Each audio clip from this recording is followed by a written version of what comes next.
এই দুজনের আপনাদের অনুভূতি কি একটু প্রকাশ করবেন? আমাদের এখানে তো আপনি প্রথম জায়গাটা খুব ভালোই লাগছে। তোমার কাছে কেমন লাগছে সেটা? ভাই আমার কাছে খুব ভালো লাগছে এখানে এসে। আসলে আমি এরকম সুন্দরবনে আগে কখনো আসিনি। আর তাছাড়া এই যে আবহাওয়া খুব সুন্দর, কোনো বৃষ্টি নেই। তাছাড়া এখানে বিভিন্ন ধরনের গাছপালা যা আমি জীবনে কখনো দেখিনি। আমি তো কমপ্লিটলি সারপ্রাইজ। এখানের যে এই ওয়েদারটা অনেক ফ্যান্টাস্টিক এবং যে মানুষগুলোর সাথে কথা একটু অসাধারণ। তারা সাধারণত বরিশালের ভাষায় কথা বলে থাকেন। আমি তো আসলে এসেছি পাবনা থেকে। তো আমার কাছে খুব, আমি আসলে ফিল করেছি যে আমার কাছে খুব ভালো লাগছে এখানের মানুষের কথাগুলো। আমি আসলে অনেক সময় টিভিতে অভিনয় দেখেছি, কিন্তু সরাসরি আমার আসলে ভাইয়া দেখার সৌভাগ্য হয়নি। তাই না?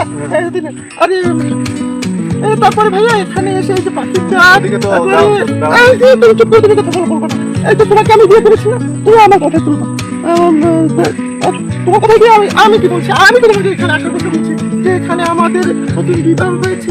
এখানে আমাদের এই যে আরে তুমি চুপ করো, তুমি কি ওই পাশে তো আসলে ভালো গন্ধ, প্রচুর পরিমাণে গন্ধ। আমি গন্ধ পেতে যাবো না, আমি শুধু পাখির ডাক, তারপরে এখানে ময়ূর দেখবো, তারপরে বিভিন্ন ধরনের এই যে গাছ এগুলো দেখবো, তারপরে বিভিন্ন ধরনের গাছ দেখবো, পাখির ডাক দেখবো। তুমি আমার কথা বলো, তোমাকে আমি বিয়ে করেছি না, তুমি আমার কথা, তুমি আমার কথা